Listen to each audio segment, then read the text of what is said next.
Hello guys, welcome to my channel. எல்லாரும் எப்படி இருக்கீங்க? இன்னைக்கு நம்ம எங்க போறோம்னு பார்த்தீங்கன்னா பெசன்ட் நகர் பீச்சுக்கு தாங்க போயிட்டு இருக்கோம். பெசன்ட் நகர் பீச்சுக்கு எதுக்காக போயிட்டு இருக்கோம்னா என்னோட குழந்தை நிச்சயத்துக்காக தாங்க போயிட்டு இருக்கோம். மாசத்துக்கு 2 முறையாச்சும் பீச் அப்படி இல்லைன்னா வேற எங்கேயாச்சும் போயிட்டு வந்துருவோம். ஏன்னா அப்பதான் எங்களுக்கும் மைண்ட் ஃப்ரீயா இருக்கும். இப்போ நம்ம எங்க போயிட்டு இருக்கோம்னா கத்திப்பாறை பிரிட்ஜை வந்து கீழே அந்த சர்க்கிளை வந்து கீழே போயிட்டு இருக்கோம். அங்க வந்து பாத்தீங்கன்னா அங்க பாருங்க கீழே ஒரு அழகா மினி பார்க், அங்கேயும் குழந்தைங்கலாம் நிறைய பேர் விளையாடிட்டு தான் இருக்காங்க. பார்க்கவே ரொம்ப அழகா இருக்கு. இப்போ நம்ம எங்க இருக்கோம்னு பாத்தீங்கன்னா அடையார் கிட்ட வந்துட்டோம். அடையார் வந்து ஒரு பெஸ்ட் ஸ்பாட் சம்மர்ல யாருக்குன்னு பாத்தீங்கன்னா பை டாக்ஸி, ஃபுட் டெலிவரி, அப்புறம் ஆன்லைன் டெலிவரி ஒர்க் பண்ற எல்லாருக்குமே சூப்பரான ஸ்பாட்டு. ஏன்னா இந்த சம்மர்ல அதுவும் சென்னையில அடிக்கிற வெயிலுக்கு நீங்க எந்த பிளேஸ் போனாலும் நீங்க டயர்டாயிடுவீங்க. ஆனா அடையார் மாதிரி லொகேஷன் சூஸ் பண்ணி போனீங்கன்னா அங்க அதிகமா மரங்கள் இருக்கிறதுனால வெயில் அதிகமா தெரியாது. நீங்க அவ்வளோ சீக்கிரம் டயர்டாக மாட்டீங்க. ஸோ அந்த மாதிரி லொக்கேஷனா சூஸ் பண்ணி போங்க. நம்ம இப்போ பெசன்ட் நகர் பீச்சுக்கு ரீச் ஆகிட்டோம். தெரியுதா உங்களுக்கு?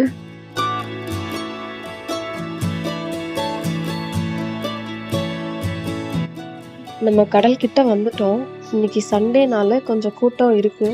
இருந்தாலும் மெரினா பீச்சை விட பெசன்ட் நகர் பீச்ல கூட்டம் கம்மியா தான் இருக்கு.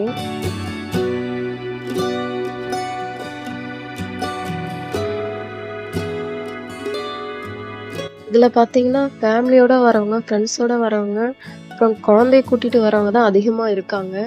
தெரியுதுங்களா எவ்வளவு கூட்டம் இருக்குன்னு?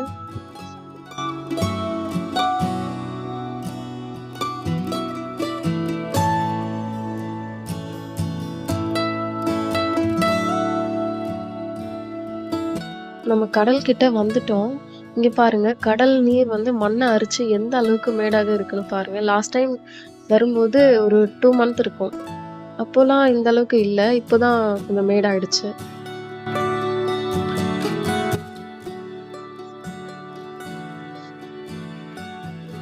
நானும் நிக்ஷித்தும் தண்ணியில போயிட்டு ஜாலியா விளையாட ஆரம்பிச்சிட்டோம். அவனுக்கு பீச்னாலே ரொம்ப பிடிக்கும். அதுவும் அலை வந்து கால்ல படும் இல்லைங்களா, அப்பெல்லாம் அவனுக்கு பயங்கர ஹாப்பியா இருக்கும். அவனை கையிலேயே பிடிக்க முடியல எங்களால. அந்த அளவுக்கு அவன் ஜாலியா என்ஜாய் பண்ணிட்டு இருந்தான். நிக்ஷத்து கூட விளையாடுறதுனால நேரம் போறதே தெரியல. ரொம்ப நேரம் விளையாடிட்டு இருந்தோம்.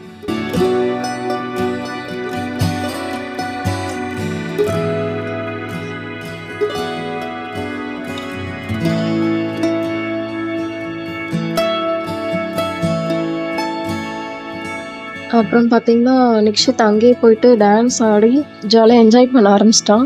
கடல் அலை வந்து எவ்வளோ பிடிக்குமோ அதே அளவுக்கு வந்து மணலும் நிக்ஷத்துக்கு ரொம்ப பிடிக்கும். ஏன்னா வந்து எங்களை விட்டுட்டு தனியா போயிட்டு மணல்ல விளையாட ஆரம்பிச்சிட்டான். இங்க பாருங்க கடல் சிற்பிகள். அலைகள் வரும்போது ஃபோர்ஸா அடிச்சுட்டு வருது வெளியில. இன்னும் கொஞ்ச நேரம் விளையாடிட்டு நாங்க எல்லாமே அங்க இருந்து கிளம்பிட்டோம்.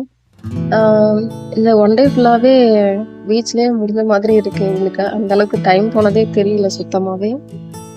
நாங்க எப்போ வந்தாலுமே சைட்ல தெரியுது இல்லைங்களா, கடை அதிகமா இருக்கும், ஓப்பன்ல இருக்கும். ஆனா இந்த டைம் வரும்போது எல்லாமே க்ளோஸ்ல தான் இருந்தது. நாங்க பீச்ல இருந்து வீட்டுக்கு கிளம்புனா கொஞ்ச நேரத்துல இருட்டிருச்சு. அப்புறம் நாங்க வர வழியில கடைக்கு போயிட்டு எனக்கு ஒரு வெஜ்ஜு சூப் ஆர்டர் பண்ணிட்டு, ஏன்னா கோல்டு அதிகமா இருந்ததுனால வெஜ்ஜு சூப் ஆர்டர் பண்ணேன். அப்புறம் நிக்கிக்கு கார்ன் வாங்கி கொடுத்துட்டு அப்படியே காலிஃப்ளவர் பக்கோடா சூடாக பார்சல் வாங்கிட்டு வீட்டுக்கு கிளம்பிட்டோம். உங்களுக்கு இந்த வீடியோ பிடிச்சிருந்தா லைக் பண்ணுங்க, ஷேர் பண்ணுங்க, சப்ஸ்கிரைப் பண்ணுங்க. மேலும் இது போல வீடியோஸ்க்கு திவ்யா செல்வா பேஜை ஃபாலோ பண்ணுங்க.